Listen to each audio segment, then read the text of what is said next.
नमस्कार, मी पंजाब डक तुमच्यासाठी आनंदाची बातमी म्हणजे उद्यापासून तसं तर आजपासून सूर्यदर्शन होणार आहे आणि जवळपास सांगायचं झालं तर 26 ऑगस्ट पर्यंत म्हणजे 21, 22, 23, 24, 25, 26 पर्यंत हवामान कोरडं राहणार आहे। सूर्यदर्शन होणार आहे, ठिकठिकाणी सूर्यदर्शन घडणार आहे। कोल्हापूर जिल्ह्यात सूर्यदर्शन होणार आहे, सातारा जिल्ह्यात होणार आहे, कोकण पट्टीत देखील सूर्यदर्शन होणार आहे।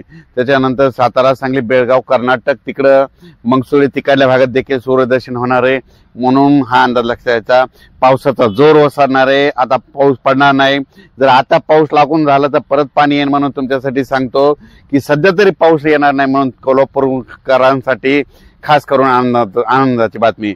आणि ह्या 4 ते 5 दिवसामध्ये काय होणार आहे, पुराचा तुमचा पूर ओसरणार आहे, म्हणून हा अंदाज लक्षात घ्यायचा।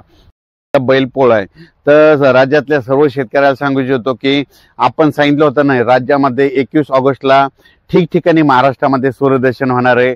तर महाराष्ट्रामध्ये काय झालं की ठिकठिकाणी सूर्यदर्शन झालं, पण तुम्हाला एक सांगू इच्छितो की आता मग राज्यात आता काय परिस्थिती राहणार, कारण की इतका पाऊस झाला, शेतकऱ्याचं खूप अतोनात नुकसान झालंय। म्हणजे सोयाबीनचं झालं, कापसाचं झालं, म्हणजे संपूर्ण पिकाचं झालं, सगळ्या शेतात काही काही खरडू गेले।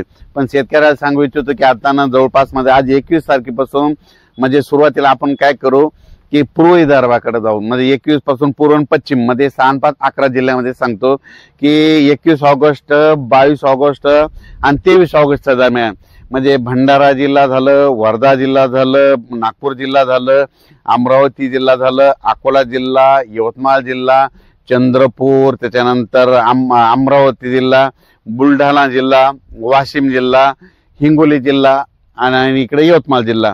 तर ह्या पट्ट्यातल्या शेतकऱ्याला सांगू इच्छितो की आणखीन 21, 22, 23 दुपारपर्यंत म्हणजे दुपारी 2-2:30 पर्यंत थोडं सूर्यदर्शन 3 दिवस होईल। पण काय होईल माहिती आहे का, दुपारनंतर दुपारी 3-4च्या नंतर पुन्हा रात्रीच्याला काय होईल, तुमच्या इकडे आणखीन 3 दिवस थोडं पावसाचं वातावरण आहे। खूप काही मोठं नाही, पण तुमच्याकडे 3 दिवस आणखीन विदर्भामध्ये 6, 5, 11 जिल्ह्यामध्ये हा पाऊस पडणार आहे। म्हणून खास करून हा अंदाज विदर्भातल्या शेतकऱ्यांनी